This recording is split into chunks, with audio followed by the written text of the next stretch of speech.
What's up, guys? Oldmantup coming at you today with our Week 4 match against Sam, aka Fufu, and the Mewcastle United. And this was a stiff matchup. He's got a really unique team, and it's really hard to plan for. And we didn't get a team builder up this week. We didn't get to play until Saturday, and I apologize for that. Plus, I've been super crazy busy. Talk about that another day. Let's get into the match. We'll just go over the team briefly. Specially defensive Rotom Heat takes hits for days from a lot of his things. Packing the Will-O-Wisp this week because he doesn't have a fire type on his team. And I don't think he has a Gutsmon, so we can just Willow all the things. Shout out to Professor Willow. Other things, and then we pack Signal Beam because I really think Crocodile is going to try and come in and if it's a physical attacker, Will-O-Wisp is just going to destroy it. We can take a Stone Edge from a banded. Max attack Crocodile. I think max it does is like 86% if I remember right. That's not including the crit though. But I think that's the hardest thing that can hit it on his team. Max special defense to be able to take hits from Suicune and retaliate. And yeah, Tangrowth. This Tangrowth set is a little bit different this week. We're rocking the Assault Vest, max HP, max special attack. That's right, special attack. Why? Because we want to be able to come in, take 2 Ice Beams or 1+1 Ice Beam, and be able to one-shot it with Leaf Storm. And I think the calcs is I have like a 90% chance to one-shot with Leaf Storm at full health. After Stealth Rock's damage, I think it's a guaranteed KO. So that's what we have in there. We have Ancient Power for things on his team like Curum, like Crobat, like Dragonite, if he planned on bringing it. We have Knockoff for random shenanigans, mainly to hit Mew in the event that it's a Wally one, especially if it's got leftovers. We want to get those leftovers off ASAP. Oh, what was our last move? I don't remember. I think Sludge Bomb for Virizion. Had he brought it, because Virizion's matchup against my team I felt was fantastic. Bring in Mega Pidgeot, mainly because he has Virizion. And Mega Pidgeot's just too good. It just is. Things he has on his team that comes in and takes hits are Assault Vest, Electros, which as you can see he brought. I'm not going to reveal the item yet, but that's what I planned for. Fairly standardish Pidgeot, Mega Pidgeot set that I've been running. The U-turn for Switch Initiative once we Mega up because it's faster than everything on his team outside of the Crobat. Hurricane, Heat Wave in the event he brought Klefki this week because that's another thing that can wall this if I didn't have the Heat Wave. And Roost because recovery, and we didn't bring hazard removal or hazards this week because I kind of thought that he was going to plan really heavy for hazards because they do quite a number on his team. So yeah. Anyways, I'm bringing Heracross, and I don't want to say I'm proud of this set because it's the haxiest set I may have ever brought to a GBA match. We are bringing Heracross, and I messed up the nickname on this thing. You'll see it's meant to be a Theodore Roosevelt quote. The speak softly and carry a big stick policy from Theodore Roosevelt. For those of you who don't know what that means is don't start fights, end them, more or less. And unfortunately I named it Walk Softly instead of Talk Softly. So that was my mistake. But Megahorn, Night Slash, because Night Slash just wrecks his team. Stone Edge, and I think Close Combat was the last move, just because once the things resist it goes down, it just runs through the team. We're not rocking a choice item this week. This week, we're bluffing the choice item, and we brought the Scope Lens. And for those of you who don't know, or play by rules that don't allow you to increase your hacks chance, it increases your chance for getting a critical hit. I think it doubles the chance of what it normally is. So we have 2 moves that also increase the chance of critical hits. And I really just, the moves on this thing runs through his entire team. His entire team, bar none. So with some good predictions, a little bit of bluff. Oh, Earthquake. Earthquake was the last move. And good things there. Okay, now Licky Licky. And I love Licky Licky. And this set, it's another one of those things. I'm really glad I brought it, but I'm a little ashamed because of how fat and disgusting it is. Purely physically offensive. Can come in, take a superpower, protect, get enough leftovers recovery back, and wish itself back to health from a max attack superpower from Crocodile, if I remember my calcs correctly. So I can do that all day long. And what do we do? Protect, wish, heal bell, and toxic. You know what you're thinking, Tup? There's not an attacking move on that. And I really thought about it beforehand, because the two things that really stand in this way is a Rest Suicune and a Crobat, because I can't touch Crobat. I had played with adding Thunderbolt on at the last minute, because this thing gets ridiculous moves for days. But I didn't.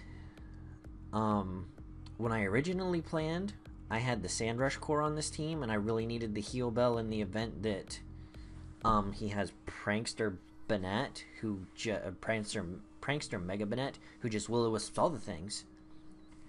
And I had originally seriously needed that. So that's why I had that anyways. Plus, my team doesn't like residual damage anyways. Last is Purloin, which is going to give every single Mon on our roster an appearance in a league match, or at least to come to a league match, by week 4. And last season, we had a member ride the bench the whole time, which was Golbat. And I'm really excited / proud that we were able to accomplish that by week 4 this week. This is Prankster Shenanigan Purloin.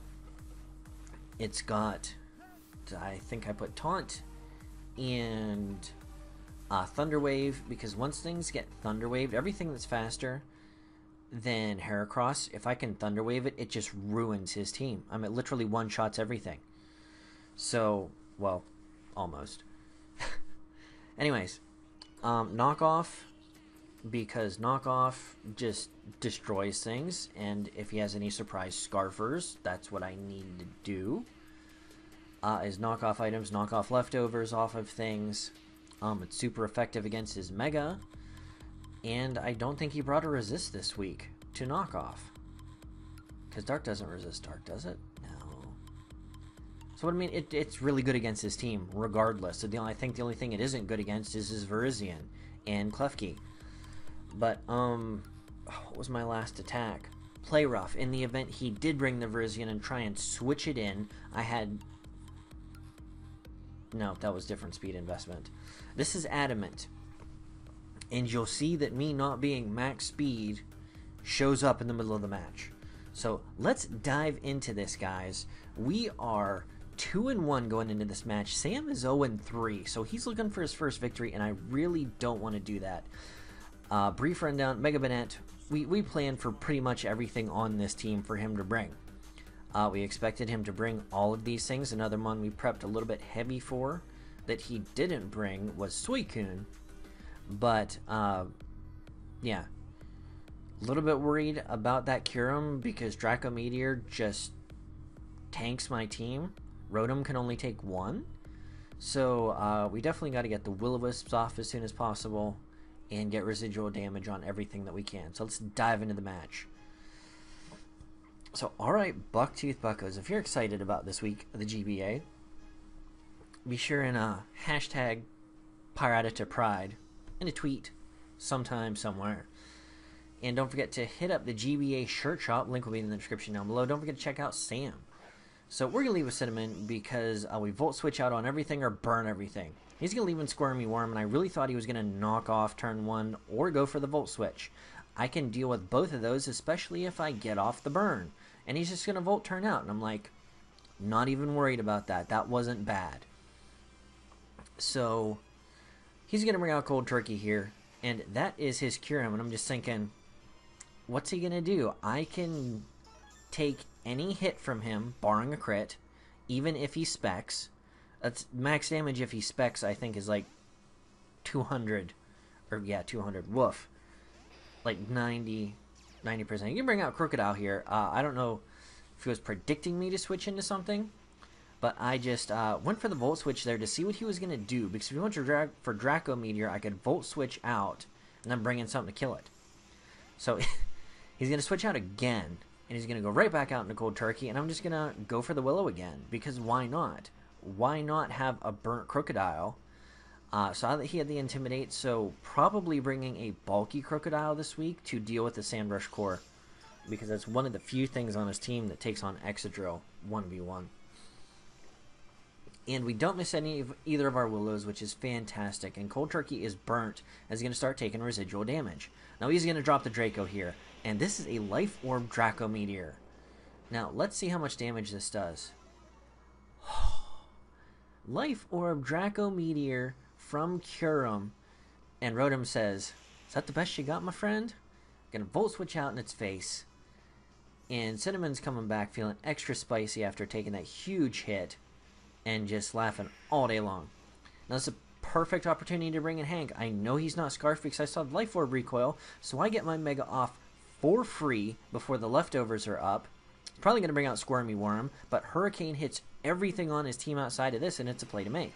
I could have went straight away for the U-turn, but at this point in the match, I didn't want to do that, him stay in, and destroy something on my team with a crit Draco Meteor, because I don't know, even with the drops. We are going to get the Confusion here, which is just fantastico. And he's going to be getting hurt by the burn, and we're just going to U-turn out here in the event he was going to pull some switchy shenanigans again. And Hank's going to come back, and we're going to go back out in Cinnamon, because we know we can take a Volt Switch again. He's going to be confused again, hit himself with a Confusion. Fantastic. That's an extra turn of leftovers to get us back up to a decent amount of health. Now, we're faster than him here. I don't think he's going to switch out, but he does. Did I predict a switch out? He goes into full of a crook. And he's going to get off the Intimidate. And this was his first switch, and I do predicted it this time. And I go for that Signal Beam. Signal Beam going to do just below 50%. We're going to see it, well, we're going to call that 40%. Going to get the leftovers, so I'm like, okay, not bad. This is definitely a bulky variant then, because I should have done min damage around 50%. So he definitely has some HP investment. He's going to go for the rocks here. I figured he would, and I know I can get a free Will-O-Wisp off. And that is just beautiful, because his knockoffs aren't going to be doing anything now. If he tries to Pursuit Trap me, it's not going to be doing anything now. And if he tries to Earthquake or Stone Edge, nothing. It will do nothing. Unless he crits with Stone Edge, I can live a burnt max attack Stone Edge at this health. Going to go for Stone Edge and miss, and I'm very sorry for that. It's never fun to miss your moves. So my apologies, Sam. We are going to get off the Overheat, which is going to put him at range to go down to the burn even after leftovers. So Rotom Heat putting in the finest of work this match, if I may quote Crimson Seabad. Cinnamon just rocking the socks off of that Crocodile. How often do you see Crocodile get 1v1'd by a Rotom Heat at half health? So I figure he's bringing this thing in because he wants to sub up. I don't want to hard switch out without getting some kind of damage on this. And in the event that some miracle that was enough to take it out, I really wanted to be able to do that. So we're going to bring out Bloodlust, our Purloin, our Pretty Kitty. And we have the... I know I can take any one hit from him, unless he's got some like super move that I wasn't thinking of. But standard set, I figured unboosted we can take any one hit, and we're just gonna go for the knockoff. And this is where it came in that we were slower than him, which lets me know he's max speed. So him being as bulky as he is, I figure he's probably invested somewhat, if not fully, in HP. So I need to slow this thing down. I'm going to go for the Thunder Wave. Crocodile's gone. Even if he brought in a Squirmy Worm at this point, I'd be able to kill it with a knockoff next turn. He does have the Synchronize, which is fine. It's paralyzed. That was all I needed. And this is where we have the opportunity to bring in our Boomstick. And that is Walk Softly, not Talk Softly, or Speak Softly. My fault. And he's going to switch out.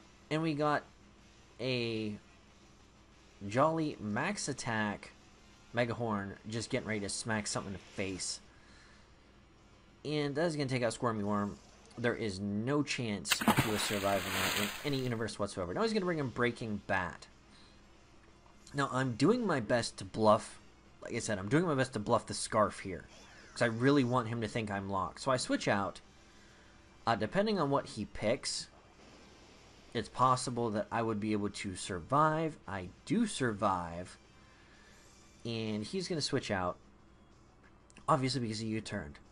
Use your brain, Tup. He's going to bring out Cold Turkey here. And a few after turn effects. Want to thank Black Snorlax while we're doing the after turn effects here for for Jenning Armands. And we want to thank the Juan Cito Marvel for recording our match. And Draco Meteor here, there's no way I'm going to live this after how much damage it did the first time. Gets a crit, didn't matter whatsoever. Because, like I said, I was that low at health. So, Rotom Heat goes down, and that makes me sad face because it's one of our best ways to deal with Crobat. But at the health we were, it really didn't matter. Because I think we died at switch in, plus something breathing on us. So, we outspeed this, going for the Hurricane, because it just wails on anything that comes in. He doesn't have a switch into it anymore. So, Cold Turkey's going to go down, Mega Pidgeot, racking up a kill. He brings in Bay, and I'm like, what is Bay? Okay, Bennett. Now he's got the Frisk. And I switch out here. I don't want to get burnt and end up with a bunch of residual damage. And I go into Lemonhead because Lemonhead was specifically designed to just wall the crap out of this thing and let it do nothing. So Bayonet is going to Mega Evolve up here. And one of my favorite designs, even though it makes no sense whatsoever to me, for a Mega Pokemon. From what it was to what it is now. I just really, it's creepy as all heck, and I like it.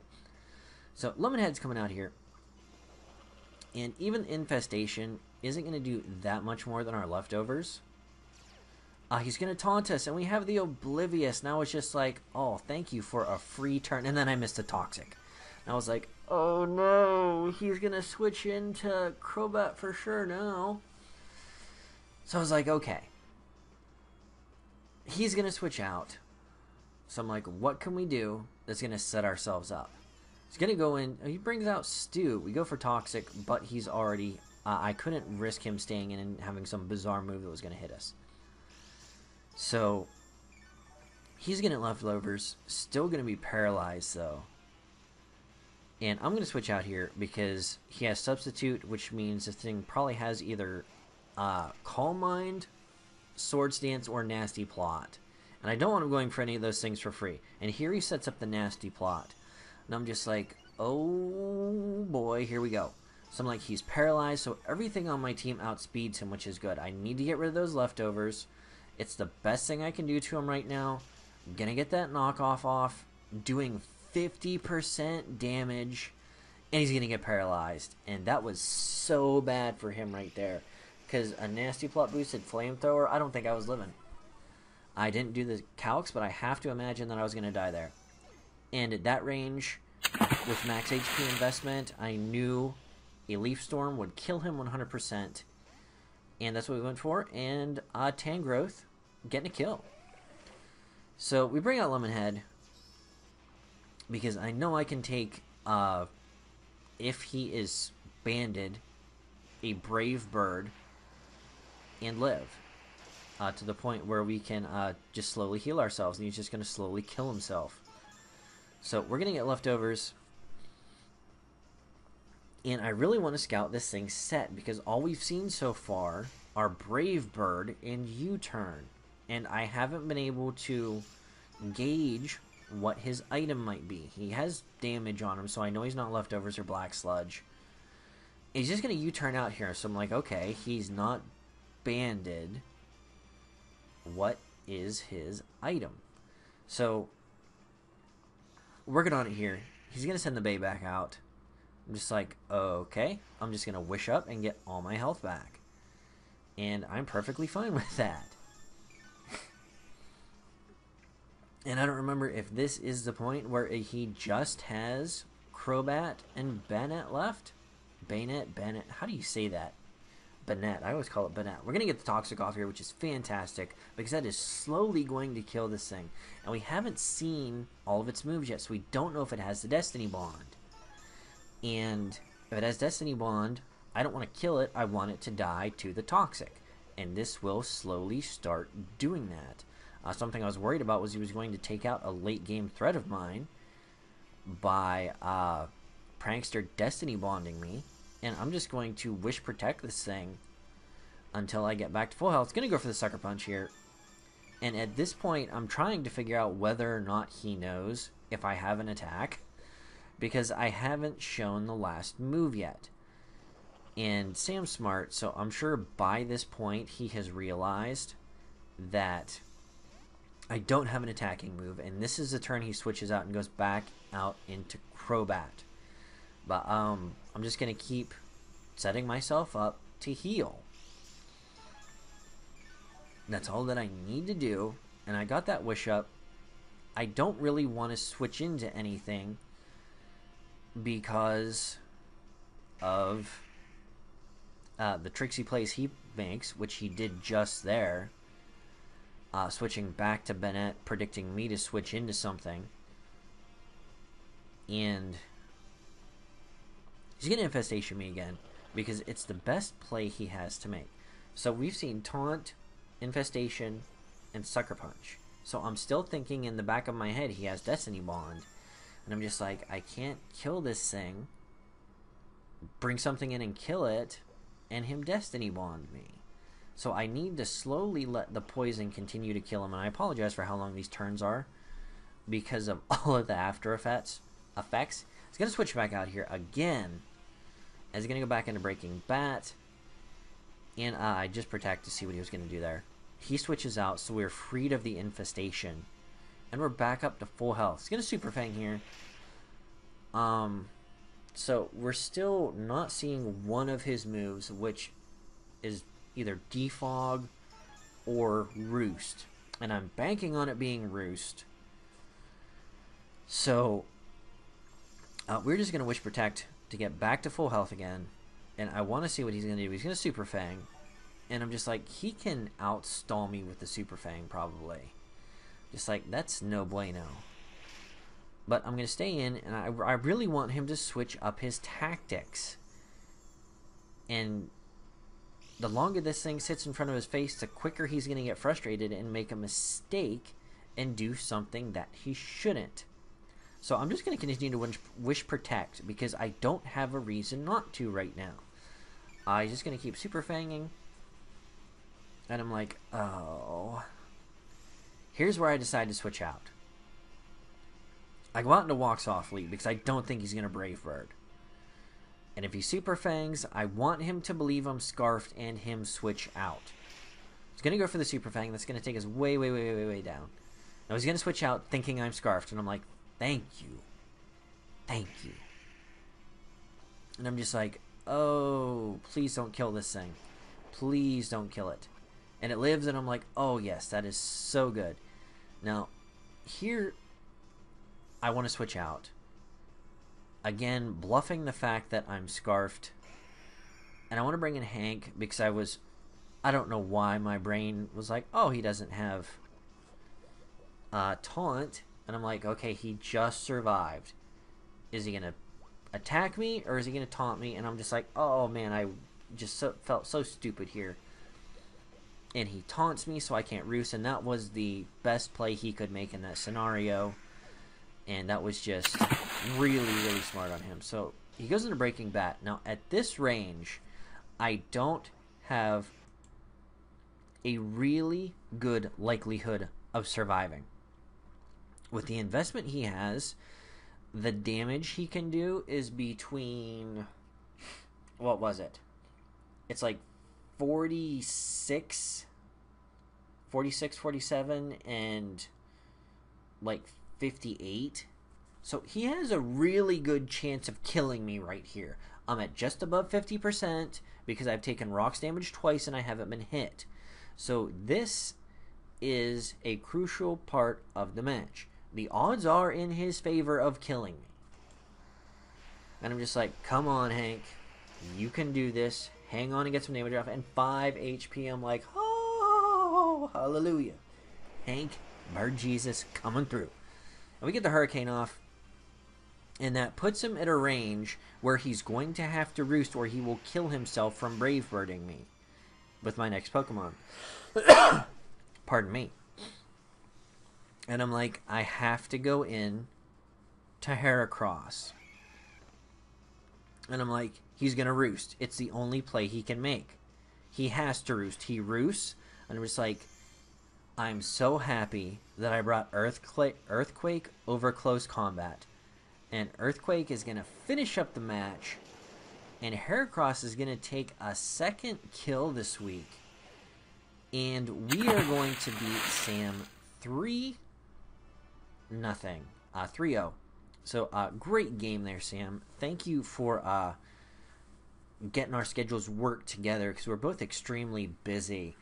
And it was really hard for us to get our schedules aligned. So, thank you for being flexible with that and us getting our match done. So, all right, guys. We are now 3-1.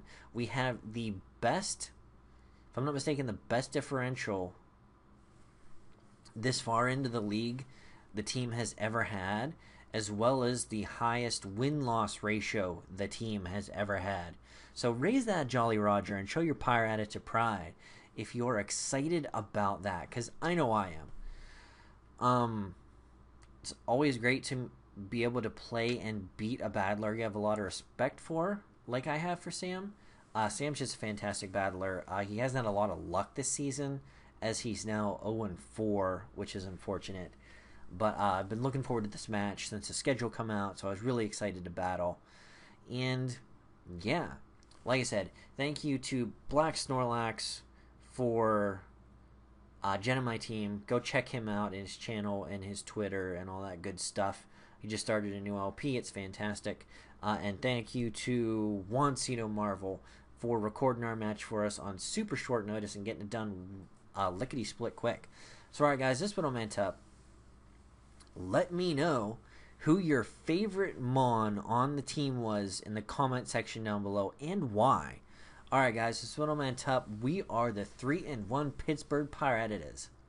Let's go. Alright, guys, we'll catch you on the flip side. Peace.